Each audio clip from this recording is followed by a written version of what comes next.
La corona de sombras, intrigas en la monarquía de Alderney. En el corazón de Europa occidental, la ficticia monarquía de Alderney ha sido durante siglos un símbolo de estabilidad, tradición y continuidad. Sin embargo, bajo la superficie dorada de sus palacios, se desarrolla un juego silencioso y peligroso de poder, donde las lealtades cambian con la misma rapidez que las mareas del canal, y donde cada sonrisa en público puede esconder una traición en privado. En la actualidad, Alderney vive uno de los periodos más tensos de su historia moderna.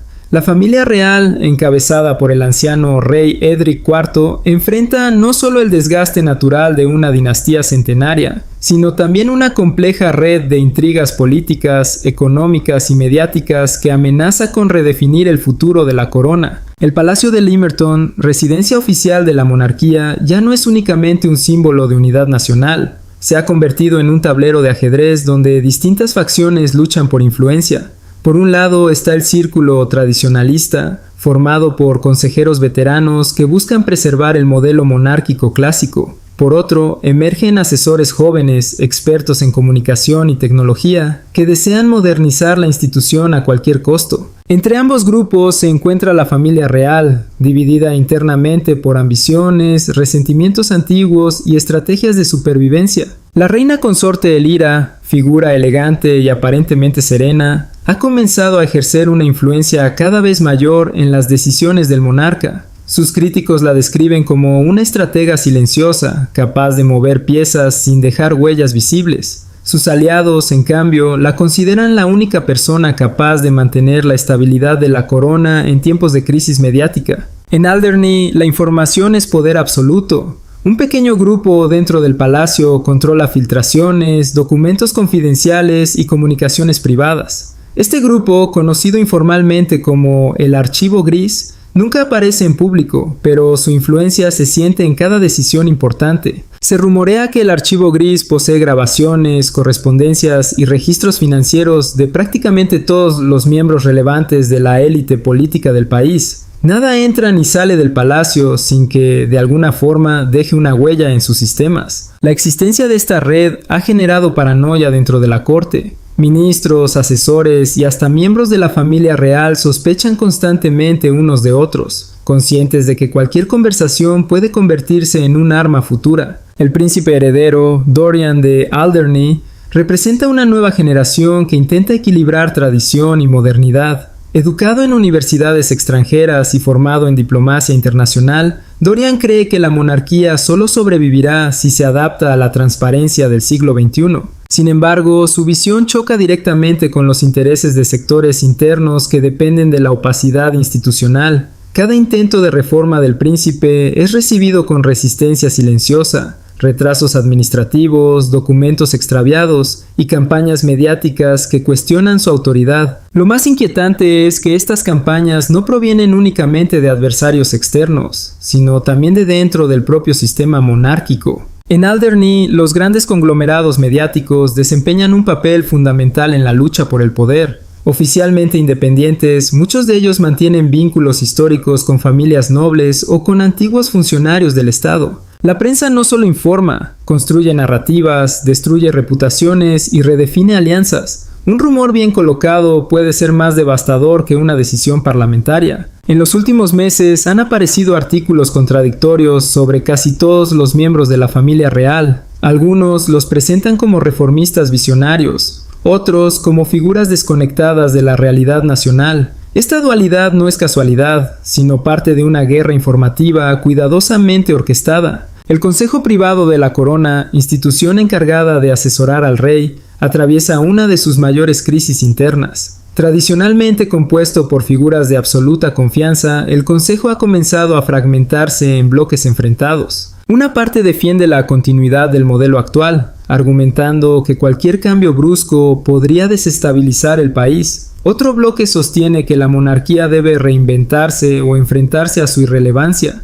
En medio de esta división, el rey Edric IV se muestra cada vez más aislado. Su salud, aunque no oficialmente discutida, se ha convertido en un tema tabú dentro del palacio, lo que alimenta aún más las especulaciones sobre una posible regencia futura. Se dice que los pasillos subterráneos del Palacio de Limerton guardan más secretos que sus salones principales. Antiguos archivos, accesos ocultos y cámaras de seguridad obsoletas forman parte de una infraestructura que nunca ha sido completamente modernizada. Algunos empleados afirman haber visto movimientos inusuales durante la noche, documentos trasladados discretamente, reuniones sin registro oficial y figuras encapuchadas entrando en alas cerradas del palacio. Aunque ninguna de estas afirmaciones ha sido confirmada, contribuyen a la sensación general de que la monarquía vive bajo un estado constante de vigilancia interna. La primera pieza de este engranaje oculto fue una microcámara de tamaño mínimo, implantada con una profesionalidad extrema. Su luz roja parpadeaba sin sonido alguno, devorada por las sombras del entorno. Desde aquel punto diminuto se registraban conversaciones, gestos y transacciones que, en apariencia,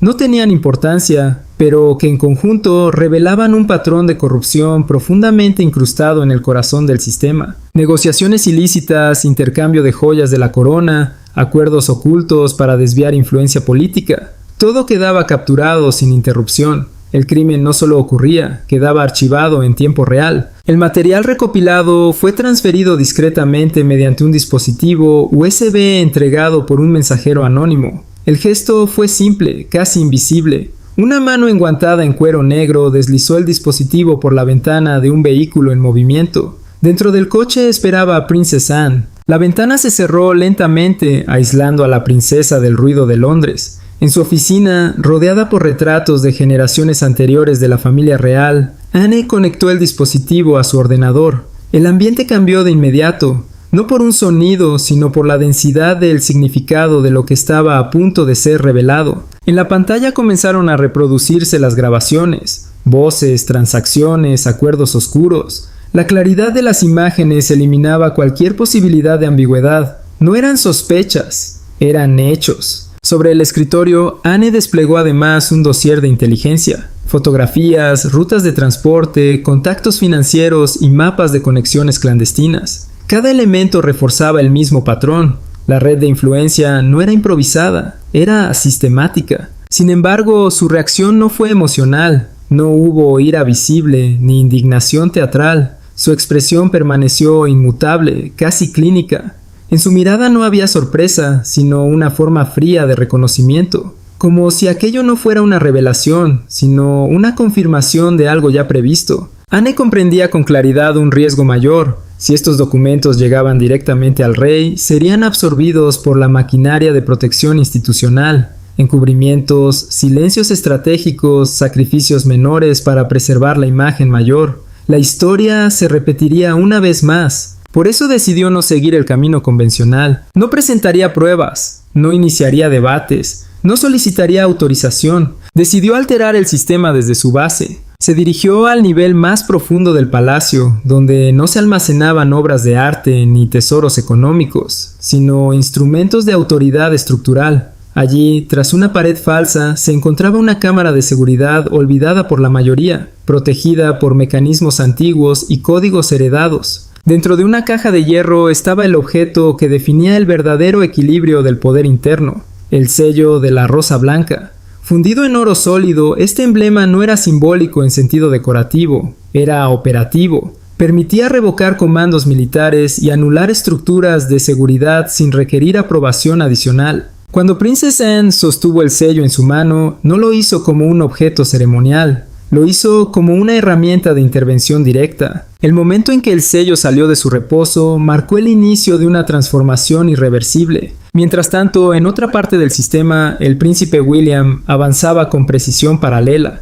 En el centro de control de vigilancia de una de las residencias reales, eliminó el acceso visual del ala este del complejo. Los monitores se apagaron en cadena, dejando una franja completa de la infraestructura completamente ciega. A su lado, Catherine mantenía un dispositivo de interferencia listo para neutralizar cualquier intento de recuperación de señal. No hubo palabras entre ellos, no eran necesarias. La coordinación era implícita, casi genética. El sistema de vigilancia, durante años considerado inexpugnable, había sido neutralizado en cuestión de minutos. La operación no era improvisada. Era una transición de poder ejecutada desde múltiples puntos simultáneos. A las 2 de la madrugada, 3 vehículos sin luces se deslizaron por la entrada de una de las residencias principales. Del interior descendieron 6 operativos especializados, No pertenecían a la seguridad convencional, eran unidades de intervención directa, activadas únicamente bajo autoridad del sello de la Rosa Blanca. La entrada no fue anunciada, no hubo llamadas, no hubo advertencias. Una herramienta magnética desactivó el sistema de cierre principal. Las puertas se abrieron sin resistencia. El interior del edificio fue ocupado con rapidez, en formación táctica. Cada punto ciego fue cubierto en segundos. En la sala de control, el comandante de seguridad reaccionó tarde. Intentó activar el sistema de emergencia, pero fue neutralizado antes de completar el movimiento. El golpe fue preciso, controlado, sin necesidad de armas letales. El objetivo no era destruir, sino desactivar. El resto del equipo quedó paralizado.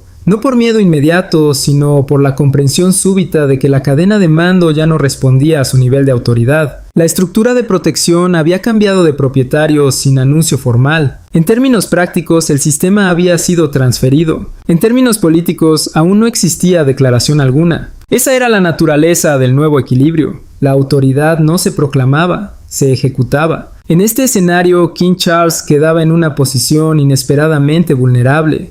No por ausencia de título, sino por la neutralización progresiva de los mecanismos que le permitían ejercer control inmediato. La autoridad formal seguía existiendo, pero su capacidad operativa había sido fragmentada. En el interior de una de las residencias más vigiladas del mundo, donde la tradición y el protocolo suelen imponerse incluso sobre las emociones humanas, se produjo una ruptura absoluta del orden establecido. No fue un golpe ruidoso ni una revuelta visible desde el exterior. Fue una intervención precisa, ejecutada con una autoridad que no necesitó explicación. Y en el centro de aquel instante decisivo estaba Princess Anne, cuya presencia transformó el aire mismo de la sala de control en un espacio de obediencia inmediata. Desde detrás del muro de operativos especiales, la princesa avanzó sin vacilar. Su rostro era una superficie helada, desprovista de cualquier rastro de duda o compasión. En su mano llevaba el símbolo que definía la jerarquía absoluta del sistema, el sello de la Rosa Blanca. Cuando lo colocó sobre la mesa de servicio, el impacto metálico resonó como una sentencia definitiva. El bloque de oro macizo brilló bajo las luces tenues del puesto de guardia. No era un objeto decorativo, sino una declaración de autoridad irrebatible. Todos los presentes lo reconocieron al instante. No hacía falta explicación. Aquel símbolo no representaba una sugerencia ni una petición, representaba el fin de toda discusión. El comandante de la guardia, aún de pie tras la mesa, sintió como el aire se volvía más pesado. El sudor frío descendió por su frente mientras observaba el sello. La obediencia no era una elección, era supervivencia institucional. Resistirse no significaba desacuerdo, sino traición. Uno a uno, los guardias comenzaron a desarmarse. Las armas fueron depositadas sobre la mesa con movimientos mecánicos, casi rituales. Las insignias fueron arrancadas de los uniformes, las tarjetas de acceso abandonadas sin resistencia. En cuestión de minutos, la estructura defensiva que protegía el interior del palacio dejó de existir. No fue derrotada, fue desactivada. La autoridad de Camila, que hasta entonces dependía de aquella red de seguridad, quedó suspendida en el vacío. En medio de la confusión silenciosa, King Charles apareció en el corredor principal. Vestía apresuradamente una bata de seda, su expresión marcada por la ira contenida y la incredulidad. El ruido inusual había interrumpido la calma del palacio, y su instinto fue el de recuperar el control mediante la autoridad que durante décadas había definido su vida. Descendió las escaleras con paso firme, preparado para imponer orden. Sin embargo, al llegar al último peldaño se encontró con una barrera inesperada. Dos operativos se interpusieron sin agresividad, pero con una determinación inquebrantable. No levantaron armas, no pronunciaron palabra. Simplemente bloquearon el paso. El rey se detuvo. Por primera vez en mucho tiempo, comprendió que su autoridad no era suficiente para alterar lo que estaba ocurriendo dentro de su propia residencia. El poder formal seguía existiendo, pero había sido neutralizado por una estructura superior, invisible y perfectamente ejecutada. Mientras tanto, los guardias continuaban abandonando sus posiciones. El sistema de comunicación interna dejó de responder. Las puertas de acceso quedaron abiertas o inutilizadas. El palacio se transformó en un espacio aislado del exterior, como si hubiera sido desconectado del mundo. Camila descendió apresuradamente desde los pisos superiores. Aún llevaba signos del apresurado intento de conservar su dignidad. joyas colocadas de forma apresurada, respiración alterada, mirada errática. Pero al llegar al vestíbulo principal se detuvo en seco. El vacío era absoluto. No había guardias, no había comunicación, no había intermediarios, solo el eco de una estructura colapsada desde dentro. Su reacción fue inmediata. Se aferró al brazo del rey con desesperación, intentando recuperar una autoridad que ya no respondía a su voluntad. Su voz, elevada hasta el límite, exigía explicaciones, refuerzos, respuestas. Acusó directamente a la princesa de traición, de conspiración, de un intento deliberado de desestabilizar la monarquía. Pero nadie respondió como ella esperaba. El rey permanecía inmóvil. Su mirada ya no contenía el impulso de proteger, sino una creciente distancia emocional. La confianza que había sostenido su vínculo durante años comenzaba a fracturarse bajo el peso de la evidencia que caía frente a él. Fue entonces cuando Princess Anne avanzó nuevamente. No necesitó elevar la voz, su autoridad ya había sido establecida. En su mano llevaba documentos, fotografías y pruebas organizadas con precisión casi quirúrgica. Los lanzó sobre los escalones sin dramatismo, pero con una intención clara. La verdad ya no podía ser ignorada. Las imágenes se esparcieron por el suelo. En ellas aparecían transacciones, contactos, mapas de accesos sensibles y movimientos financieros que conectaban directamente con el entorno más cercano a Camila. No eran insinuaciones, eran pruebas estructuradas. El silencio que siguió fue más pesado que cualquier acusación. El rey se inclinó lentamente y recogió una de las fotografías. Sus manos, que durante años habían sostenido el peso simbólico de la corona, temblaban ahora con una fragilidad inesperada. Observó la imagen durante varios segundos, incapaz de apartar la vista. En la fotografía, un miembro del círculo de confianza de Camila aparecía recibiendo un maletín.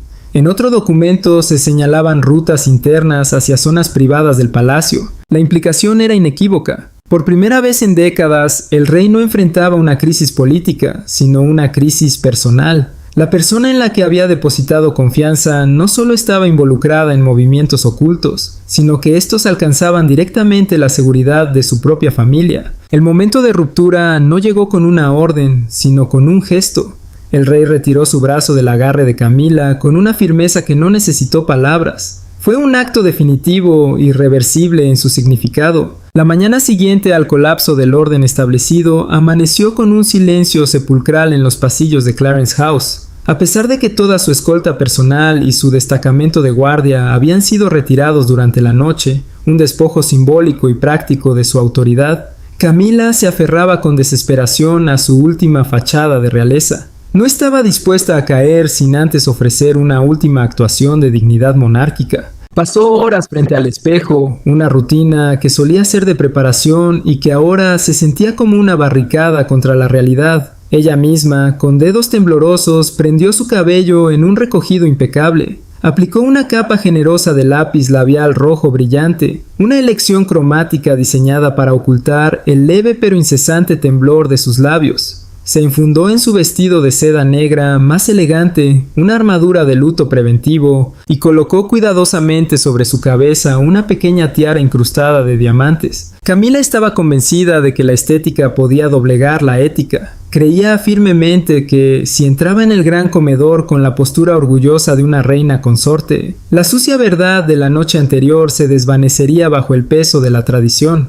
Confiaba en que el rey Carlos, tras una noche de reflexión, cedería una vez más ante la inercia de su afecto y encontraría la manera de limpiar este desastre, tal como lo había hecho durante décadas. Sin embargo, lo que aguardaba a Camila tras las puertas de roble tallado no era el habitual desfile de doncellas con bandejas de plata, ni un esposo atormentado buscando una reconciliación. La inmensa habitación estaba tan fría como una cripta. Todas las cortinas de terciopelo habían sido cerradas, bloqueando cada rayo de luz natural del exterior. La única fuente de iluminación emanaba de una pantalla de proyección gigante instalada justo en el centro del salón. En la cabecera de la mesa, la princesa Ana permanecía sentada con las piernas cruzadas, su columna vertebral tan recta como una estatua tallada en acero frío. A su derecha, el príncipe William y la princesa Catherine estaban sentados muy juntos. No vestían atuendos formales, sino ropas oscuras y afiladas que acentuaban la gravedad del momento. Los tres, representando la facción central de la línea de sangre, ni siquiera se molestaron en ofrecer un saludo. Dirigieron miradas tan cortantes como cuchillos de carnicero hacia la intrusa, que se quedó congelada en el umbral. En el rincón más alejado, el rey Carlos estaba hundido en un sillón. Su rostro estaba ceniciento, sus ojos inyectados en sangre, incapaz de levantar la vista para mirar a su resplandeciente pero caída esposa.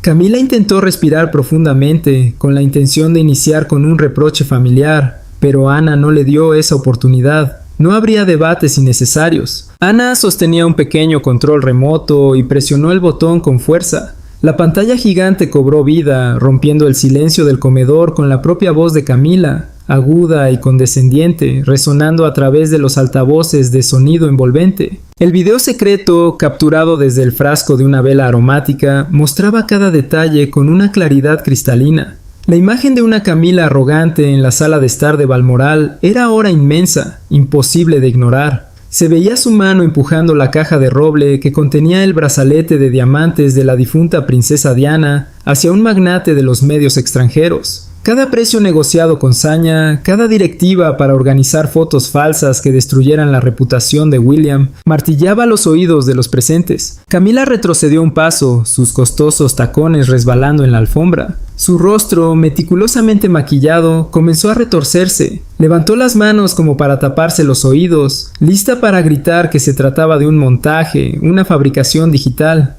Pero la imagen del magnate sonriendo con satisfacción, guardándose el brazalete de diamantes en el bolsillo y asintiendo ante el contrato sucio, cerró todas las vías de negación. Sus delirios finales se hicieron añicos. Carlos dejó caer la copa de vino que sostenía. El líquido rojo oscuro manchó la alfombra tejida a mano como una estela de sangre. Se volvió hacia Camila con una mirada de absoluta repugnancia. No era ira, era un asco sin fondo. La mujer frente a él ya no era el amor de su vida, sino una ladrona vil, dispuesta a vender el futuro de sus nietos y sobornar a la escoria con las reliquias sagradas de la familia. Catherine no mostró emoción alguna. De manera metódica, simplemente puso su copa de cristal boca abajo sobre la mesa, un acto de rechazo total a la existencia de la persona sentada frente a ella. William permaneció cruzado de brazos. Su mirada parecía querer atravesar la carne de quien había conspirado para dañar a su familia. La trampa visual se había cerrado. No habría reuniones, no habría actas que firmar. La hoja de la purga ya estaba apoyada contra su cuello. Acorralada y dándose cuenta de que el silencio sepulcral de Carlos era el fin de su poder, Camila recurrió a ataques erráticos. Gritó culpando a sus asistentes por tenderle una trampa e incluso señaló con un dedo afilado a Catherine, acusándola de haberle tendido una emboscada.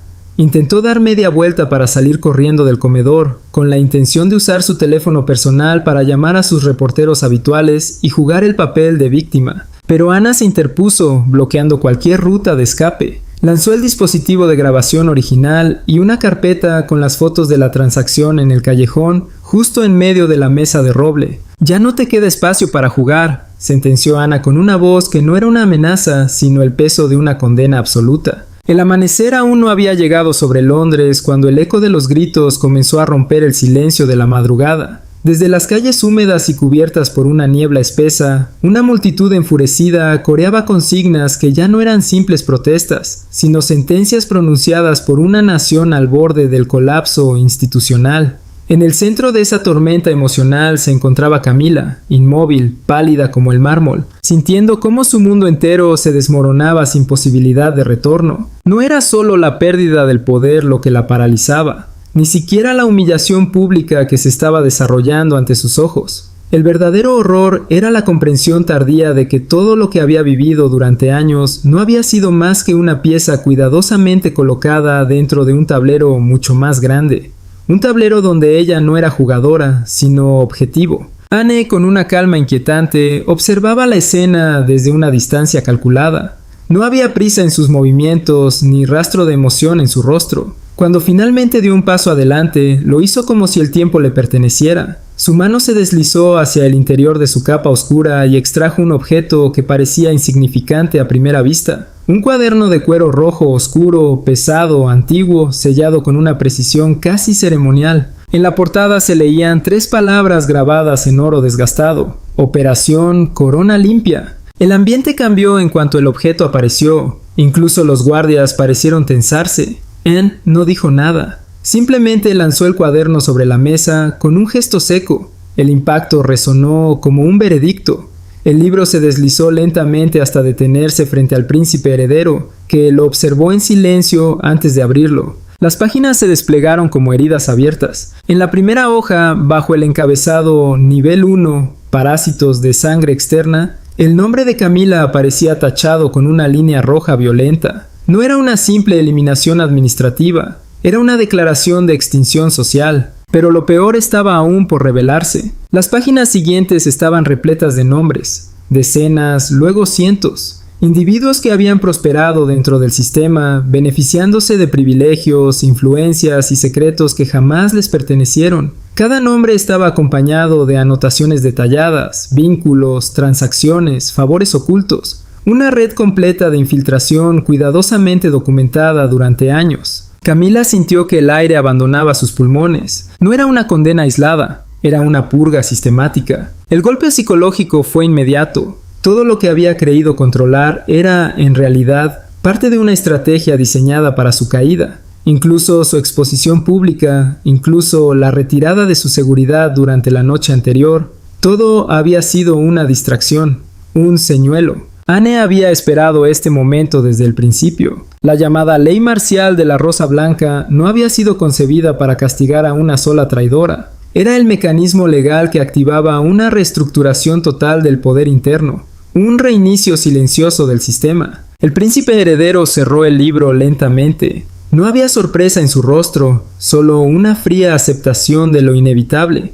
El reino no estaba siendo salvado, estaba siendo redefinido. Mientras tanto, en el exterior del palacio de Clarence House, la situación alcanzaba su punto más brutal. Las puertas principales se abrieron con violencia. 6 guardias especiales descendieron con movimientos sincronizados, arrastrando 3 maletas pesadas que contenían lo último que quedaba de la vida anterior de Camila. Las lanzaron al suelo sin ceremonia. Las cremalleras cedieron y ropa de alta costura, documentos personales y objetos de valor se esparcieron sobre el pavimento mojado como restos de una identidad destruida. Camila fue sacada a la fuerza. Sus gritos no encontraron respuesta. Sus intentos de resistencia fueron inútiles. Ya no era una figura protegida ni una presencia intocable. Era un caso cerrado. Uno de los operativos se acercó y, sin el menor rastro de duda, le arrancó la tiara de la cabeza. Luego la cadena de perlas, después los anillos. Uno por uno, los símbolos de su estatus fueron retirados como si fueran simples adornos sin significado.